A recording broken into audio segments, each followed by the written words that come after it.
5, 4, 3, 2. Bienvenidos sean todos ustedes a su lugar no tan seguro llamado El Rincón de las Pesadillas. Me presento, mi nombre es Jesús Hernández y como en cada entrega seré quien esté a cargo de dar lectura a todo tipo de libros de terror, de suspenso, de asesinos seriales, teorías conspiranoicas, psicología criminal, actividad paranormal y todo aquello escabroso a lo cual la mente humana tiene acceso. Muy bien, muchísimas gracias por estar aquí, bienvenidos sean una vez más y como ya todos saben, esta segunda temporada corresponde al libro El Umbral de la Noche, autoría de el maestro del terror Stephen King. Bien, en esta ocasión vamos a dar lectura al relato llamado La Primavera de Fresa, el cual consiste o trata de un asesino que aparece cada 7 u 8 años, de varios crímenes que han sucedido y no se ha encontrado al responsable. Creo que me están apurando para continuar, entonces vamos a dar lectura a este relato, no sin antes recordarles echar un vistazo a sus espaldas, pues las pesadillas se esconden en cualquier rincón. Iniciemos.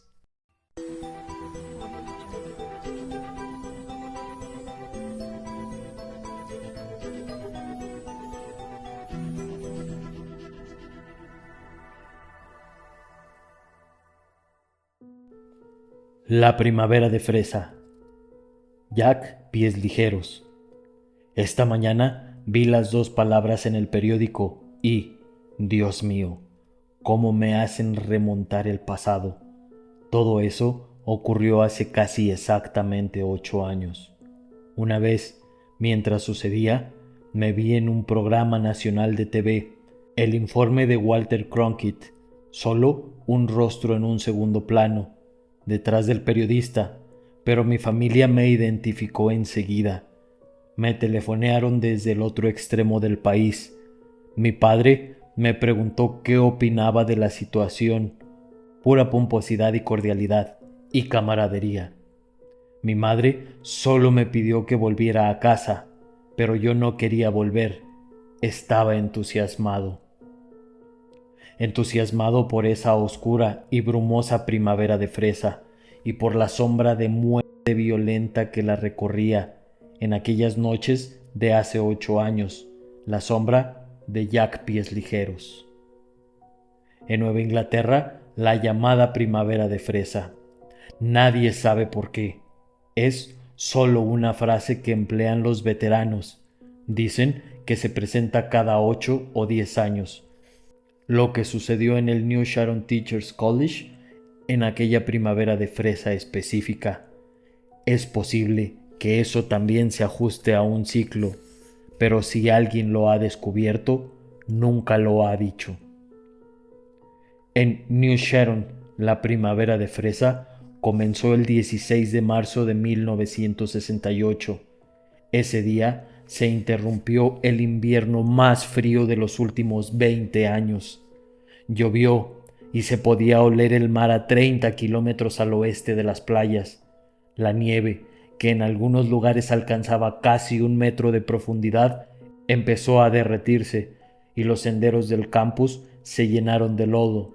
Los muñecos de nieve de la feria de invierno, que se habían mantenido nítidos y estilizados durante 2 meses gracias a las temperaturas bajo cero, por fin empezaron a ablandarse y encorvarse. La caricatura de Lyndon Johnson que se alcanzaba frente a la fraternidad TEP lloró lágrimas derretidas. La paloma esculpida frente a Frashner Hall perdió sus plumas heladas y en algunos lugares dejaba entrever penosamente su esqueleto de madera. Junto con la noche llegaba la bruma, que se deslizaba callada y blanca por las angostas avenidas y arterias de la universidad. Los pinos del paseo asomaban entre ella como dedos, y flotaba, lerda como el humo de un cigarrillo, bajo el puentecito contiguo a los cañones de la guerra civil. Hacía que las cosas parecieran desquiciadas, extravagantes, mágicas. El viajero inadvertido salía de la confusión brillante iluminada del grinder, donde retumbaba la música del tocadiscos automático, y esperaba zambullirse en el crudo brillo de las estrellas invernales. Pero en cambio se encontraba sumergido en un mundo silencioso y embosado, y el quedo goteo del agua de los viejos canalones. Uno casi esperaba ver pasar un duende a la carretera, o descubrir, al volverse, que el grinder había desaparecido, se había esfumado, y que lo había reemplazado un brumoso panorama de brezales y tejos, y quizás un círculo druida o una rutilante ronda de hadas.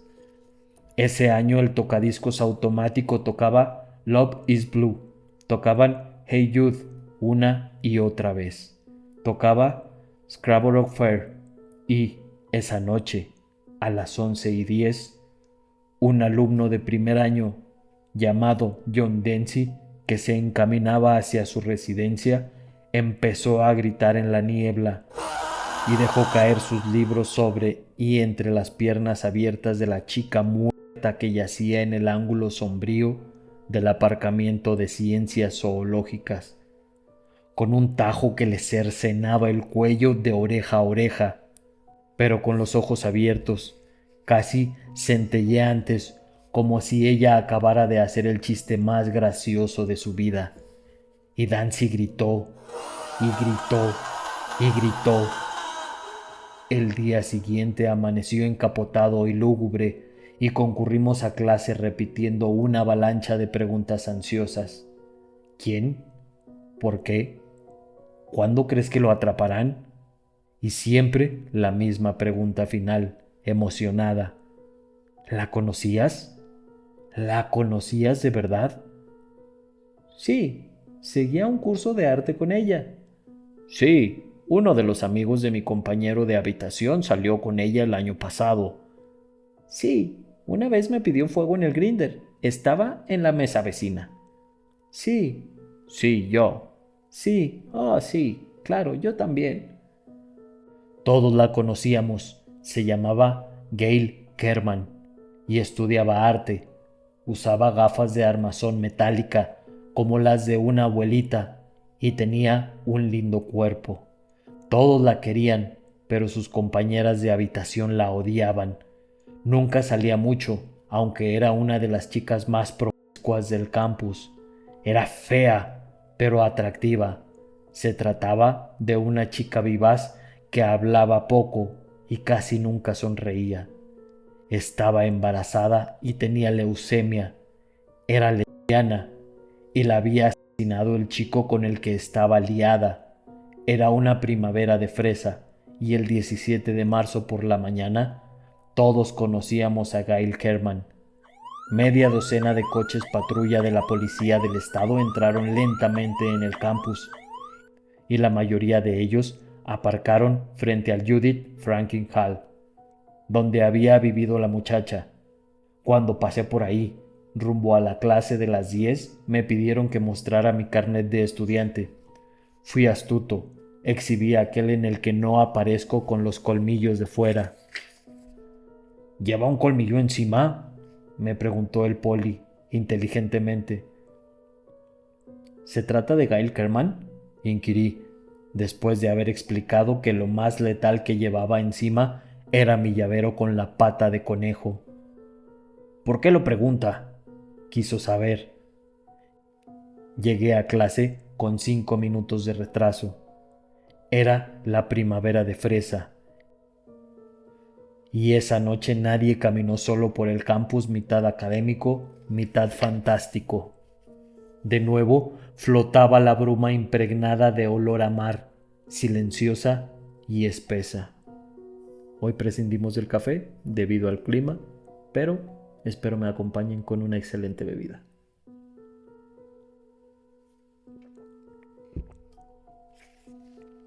Aproximadamente a las 9 irrumpió en el cuarto mi compañero de habitación. Yo estaba ahí desde las 7, devanándome los sesos con un ensayo sobre Milton. ¡Lo han atrapado!, exclamó. ¡Lo he oído en el grinder! ¿Quién te lo ha dicho?, No lo sé, un tipo. La mató su amiguito. Se llama Carl Amalara.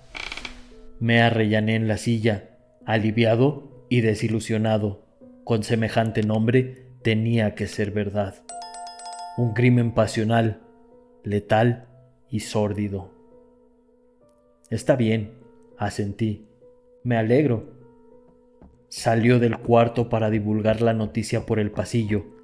Releí el ensayo sobre Milton. No entendí lo que había querido decir. Lo rompí y empecé a redactarlo de nuevo.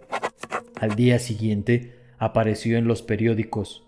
Estos reproducían una foto incongruentemente nítida de Amalara, quizá la de su graduación en la escuela secundaria, y la imagen era la de un chico de talante un poco triste, de cutis de color oliváceo, ojos oscuros y marcas de viruela en la nariz. El muchacho aún no había confesado, pero las pruebas eran contundentes. Él y Gail Kerman habían discutido mucho durante el último mes y habían roto sus relaciones la semana anterior.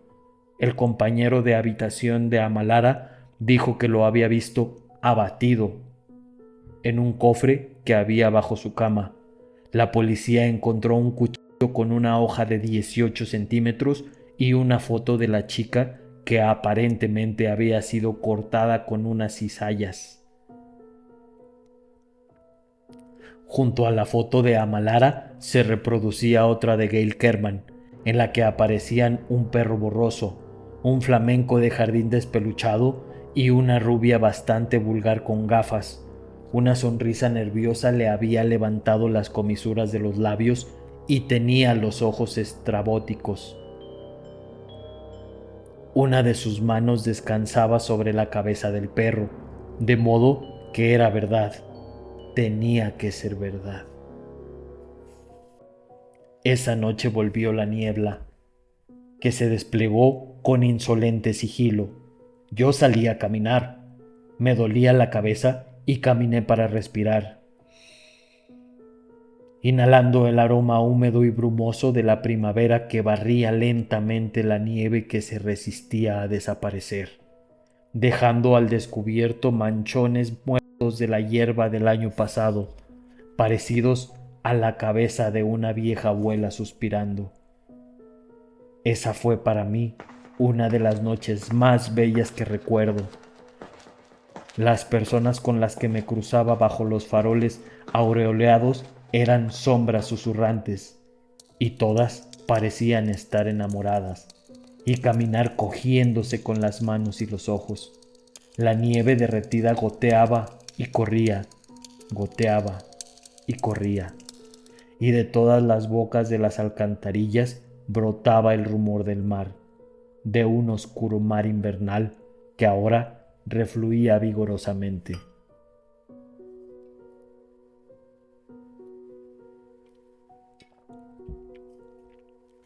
Estuve caminando casi hasta la medianoche, hasta que me empapó el rocío y me crucé con muchas sombras. Oí muchas pisadas que repicaban como en sueños por los senderos sinuosos. ¿Quién podría decir que una de esas sombras no pertenecía al hombre o el ente que se hizo famoso con el apodo de Jack Pies Ligeros? Yo no, porque me crucé con muchas sombras, pero en medio de la niebla no vi ninguna cara. A la mañana siguiente me despertó el clamor que venía del pasillo. Salí con un paso inseguro para preguntar a quién le había llegado la cédula de reclutamiento, mientras me alisaba el cabello con ambas manos y ahuyentaba la oruga peluda que había reemplazado taimadamente a la lengua sobre mi paladar seco. «Volvió a suceder», me dijo alguien, pálido por la excitación. «Tuvieron que soltarlo». «¿A quién soltaron?» «A Malara», exclamó algún otro alegremente. «¿Cuándo ocurrió qué?», pregunté pacientemente. Tarde o temprano me lo dirían. Estaba seguro de eso. «El tipo mató a otra chica anoche y ahora la están buscando por todas partes». El rostro pálido El rostro pálido volvió a fluctuar frente a mí. ¿Su cabeza? El que la mató se llevó la cabeza consigo. En la actualidad, New Sharon no es una universidad grande y entonces era aún más pequeña. Una de esas instituciones que los agentes de relaciones públicas se complacen en llamar universidades comunitarias, y parecía realmente una minúscula comunidad, por lo menos en aquellos tiempos.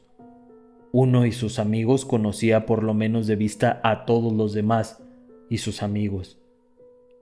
Gail Kerman era una de esas chicas a las que saludabas con una inclinación de cabeza mientras pensabas que la habías visto en alguna parte. Todos conocíamos a Anne Bray. Al año anterior había sido la primera animadora en la fiesta de Miss Nueva Inglaterra, y su talento consistía en hacer girar por el aire un bastón encendido al son de "Hey, look me over". También tenía talento.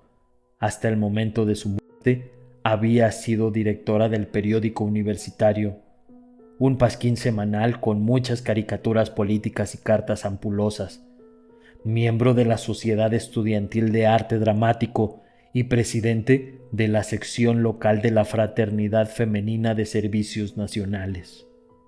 Empujado por los vehementes arrebatos de mi temprana juventud, había propuesto escribir una columna para el periódico y le había pedido una cita a ella, en ambos casos sin éxito. Y ahora estaba muerta, peor que muerta. Fui a mis clases vespertinas como todo el mundo, saludando a las personas que conocía y diciendo hola, con un poco más de fervor que de costumbre, como si esto pudiera justificar la atención con que estudiaba los rostros, la misma atención con que los demás estudiaban el mío. Entre nosotros había alguien siniestro, tan siniestro como los senderos que zigzagueaban por el paseo o se enroscaban entre los robles centenarios en los cuadriláteros de detrás del gimnasio. Nos mirábamos los unos a los otros, en el intento de descifrar las tinieblas que se ocultaban detrás de cada semblante. Esta vez la policía no arrestó a nadie. Los coches azules patrullaron el campus incesantemente en las caliginosas noches primaverales del 18, 19 y 20, y los focos escudriñaban los rincones y recovecos oscuros con errática avidez. La administración impulsó un toque de queda obligatorio a las 9. Una temeraria pareja que se estaba magreando entre los bien cuidados arbustos que se extendían al norte de Tate Albany Building fue conducida a la comisaría de New Sharon, donde la interrogaron despiadadamente durante 3 horas. El día 20 hubo una falsa alarma histérica cuando un chico apareció desvanecido en el mismo aparcamiento, el mismo donde habían encontrado el cuerpo de Gail Kerman. Un balbuceante policía del campus lo cargó en el asiento posterior de su coche patrulla y le cubrió la cara con un mapa del condado, sin molestarse en tomarle el pulso, y enfiló hacia el hospital local, haciendo ulular la sirena a través del campus desierto con la estridencia de un seminario de almas en pena. A mitad del trayecto,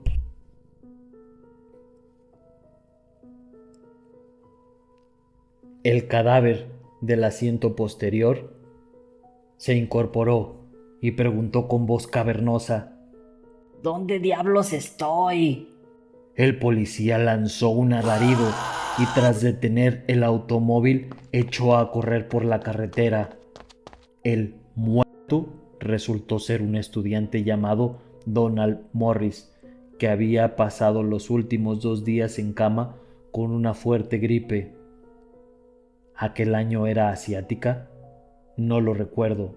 Sea como fuere, se desmayó en el aparcamiento cuando se encaminaba hacia el grinder para comer un plato de sopa y unas tostadas.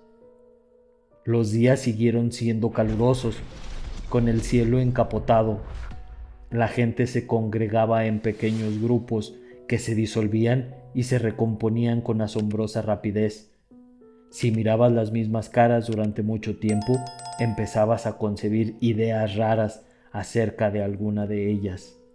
Y pronto los rumores comenzaron a circular de un extremo a otro del campus, a la velocidad de la luz. Habían oído que un simpático profesor de historia reía y lloraba alternadamente junto al puentecito.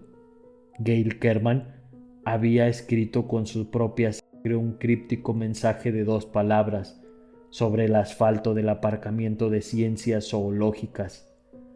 Ambos asesinatos habían sido en realidad crímenes políticos, rituales perpetrados por una fracción de la Sociedad de Estudiantes Democráticos como protesta contra la guerra.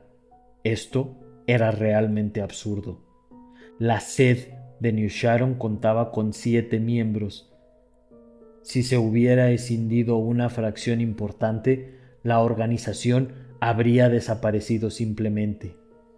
Este detalle avivó aún más la imaginación de los sectores reaccionarios del campus, agitadores externos, de modo que durante esos extraños días de calor todos estuvimos alertas para descubrirlos. La prensa, siempre veleidosa, hizo caso omiso de la marcada semejanza que existía entre nuestro asesino y Jack el Destripador, y se remontó aún más lejos, hasta 1819.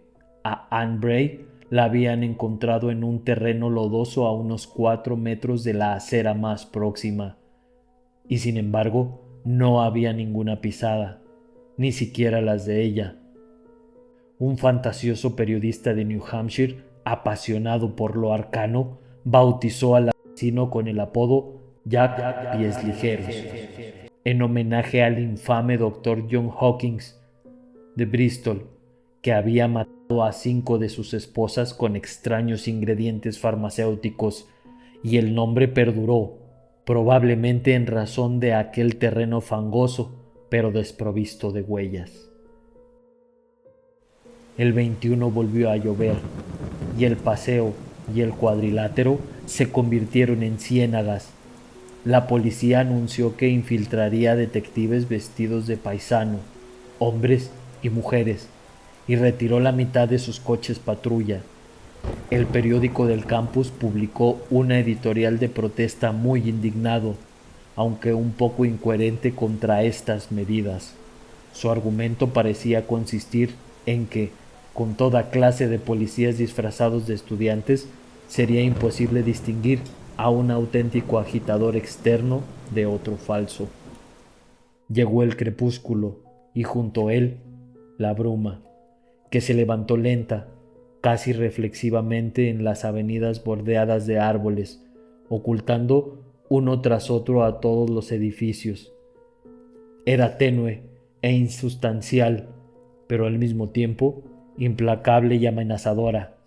Nadie parecía dudar de que Jack Pies Ligeros era un hombre, pero la bruma era su cómplice y era de sexo femenino. O por lo menos eso me parecía. Era como si nuestra pequeña universidad estuviera atrapada entre el uno y la otra, estrujada por un abrazo de amantes locos, comprometida en una boda que se había consumado con sangre. Me quedé fumando y mirando cómo las luces se encendían en la creciente oscuridad, y me pregunté si todo había terminado. Mi compañero de habitación entró y cerró la puerta quedamente a sus espaldas. «Pronto comenzará a nevar», anunció. Me volví y lo miré. «¿Lo han dicho por la radio?» «No», respondió. «¿Quién necesita un meteorólogo? ¿Nunca has oído hablar de la primavera de fresa?» «Quizás sí», asentí. «Hace mucho tiempo. Es un tema de conversación de las abuelas, ¿verdad?» Se detuvo junto a mí, mirando la noche cada vez más oscura. «La primavera de fresa es como el veranillo de San Martín. explicó, pero mucho más esporádica. En esta comarca un buen veranillo de San Martín cada 2 o 3 años, pero un cambio de temperatura como el que está ocurriendo ahora solo se produce cada 8 o 10. Es una falsa primavera, una primavera engañosa, así como el veranillo de San Martín es un falso verano. Mi propia abuela acostumbraba a decir que la primavera de fresa significa que aún no ha pasado la peor borrasca, y que cuanto más dura, tanto más fuerte es la tempestad. Son leyendas, comenté. No creo una palabra. Lo miré. Pero estoy nervioso. ¿Y tú? Sonrió con expresión benévola y sacó uno de mis cigarrillos del paquete que descansaba sobre el antepecho de la ventana. Sospecho de todos, menos de mí y de ti, dijo, y después su sonrisa se diluyó un poco. Y a veces dudo de ti. ¿Quieres que vayamos a la sala de juegos a jugar una partida de billar? La semana próxima tengo un preliminar de trigonometría. Me quedaré aquí con un rotulador y un montón de notas.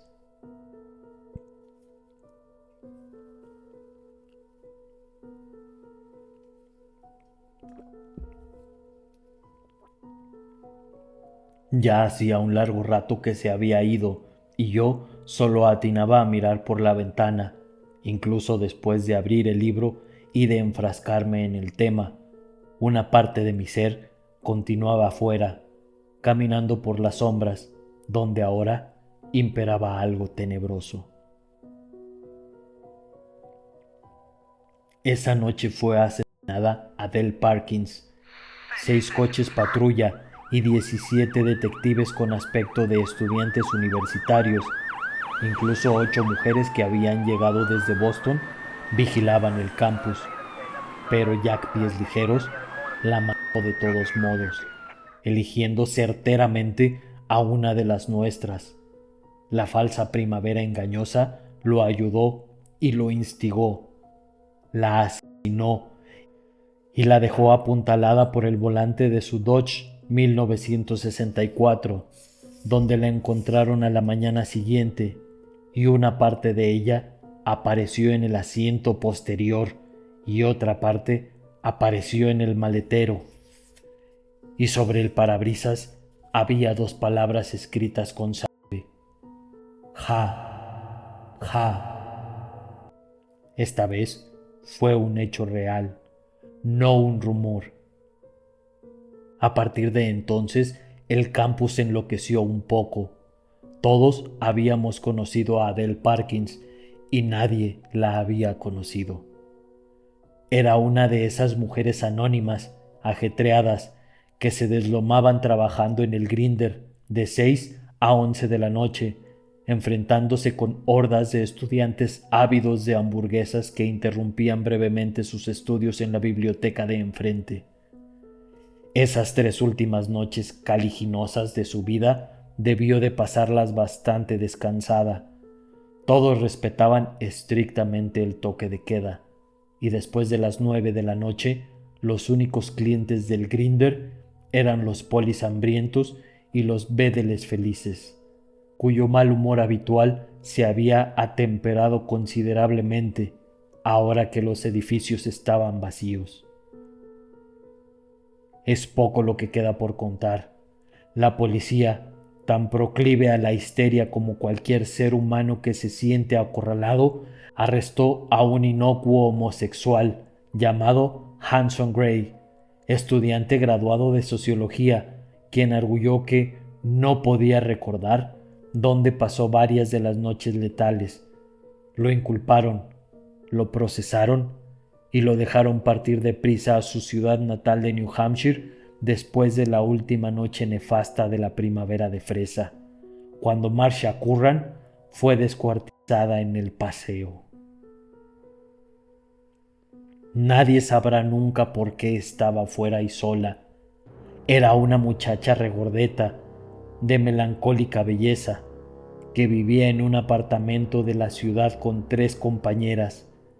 Se había introducido en el campus tan silenciosa y distraídamente como el mismo Jack Pies Ligeros. ¿Qué la había empujado? Quizás su anhelo era tan profundo e incontrolable como el de su asesino, e igualmente incomprensible. Quizá había sentido la necesidad de entablar un único romance vehemente y apasionado con la noche cálida, la bruma tibia, el olor del mar y el cuchillo glacial. Eso ocurrió el 23. El 24, el rector de la universidad anunció que esa primavera las vacaciones se adelantarían una semana. Y nos dispersamos, no jubilosamente, sino como ovejas temerosas en víspera de una tormenta. Dejamos el campus vacío y acechado por la policía y por un tenebroso espectro. Yo tenía mi propio coche en el campus y llevé conmigo a 6 personas hasta el otro extremo del estado. Con su equipaje caóticamente comprimido, no fue un viaje agradable. Nadie estaba seguro de que Jack Pies Ligeros no se hallaba en el coche con nosotros. Esa noche, el termómetro bajó 15 grados y todo el norte de Nueva Inglaterra fue azotado por un cierzo ululante que empezó con escarcha y terminó con 30 centímetros de nieve. Hubo tantos viejos inservibles como siempre que sufrieron ataques cardíacos mientras la despejaban con sus palas. Y entonces, como por arte de magia, llegó abril. Limpios chaparrones y noches estrelladas. La llaman primavera de fresa, Dios sabe por qué, y es un periodo nefasto, engañoso, que solo tiene lugar una vez cada 8 o 10 años. Jack Pies Ligeros partió junto con la bruma, y a comienzos de junio las conversaciones del campus se habían desviado hacia una serie de protestas contra el reclutamiento militar y hacia una sentada en el edificio donde un conocido fabricante de napalm seleccionaba a su personal.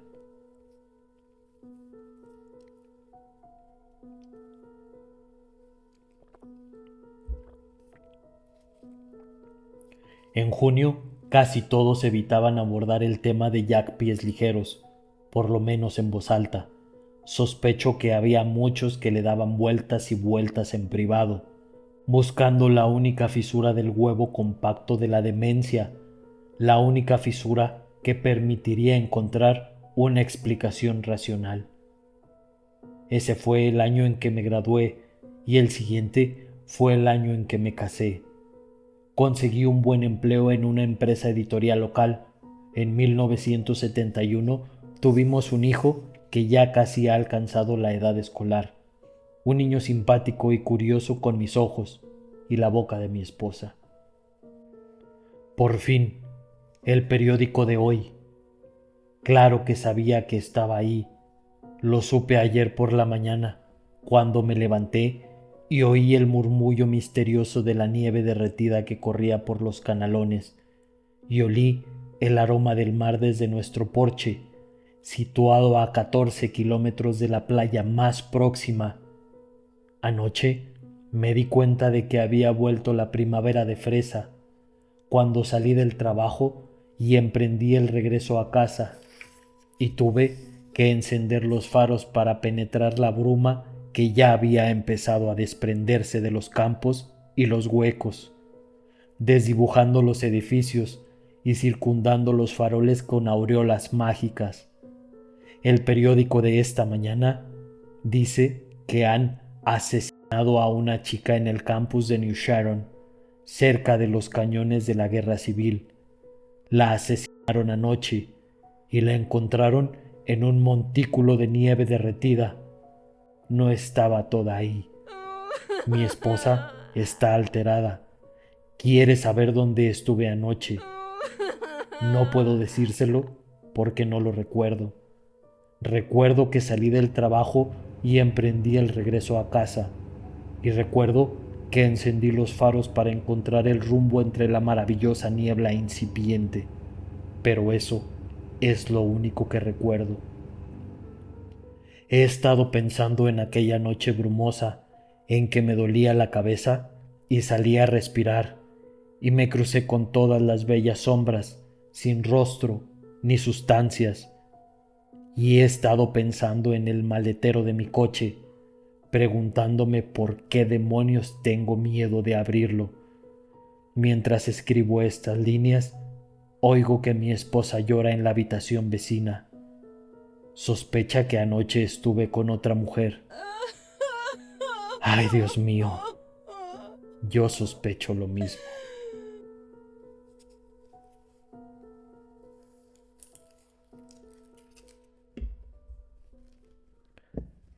Es así como termina el relato de hoy llamado La Primavera de Fresa. Bastante intrigante, muy, como lo dice el mismo relato, a lo Jack el Destripador. Espero que esa primavera de fresa nunca los alcance y sobre todo que si los alcanza, no despierte eso que probablemente esté dormido dentro de ustedes. Bien, antes de retirarnos, me gustaría hacer mención, como ya es costumbre, a comentarios e interacciones de ustedes en nuestro canal. La primera mención es para Severus088. Nos puso un comentario en el episodio pasado y nos dice: adoré muy pronto este espacio de lectura. Gracias por el buen contenido. Voy enseguida a verme los demás videos y ansioso por el próximo relato. Pesadillas para todos. Pesadillas para ti también, Severus. Me da mucho gusto que este contenido sea del agrado de todos y cada uno de ustedes. Si bien interactuamos ahí mismo en los comentarios del video, te agradezco que te suscribas, te agradezco que disfrutes del contenido y también que lo compartas con las personas que consideres a quienes pueda agradarle este contenido. Muchísimas gracias por estar aquí, Severus, y espero seguir manteniendo esa interacción. Bien, y la segunda y última mención por hoy es para un nuevo suscriptor, quien es Ada Trevino 1099.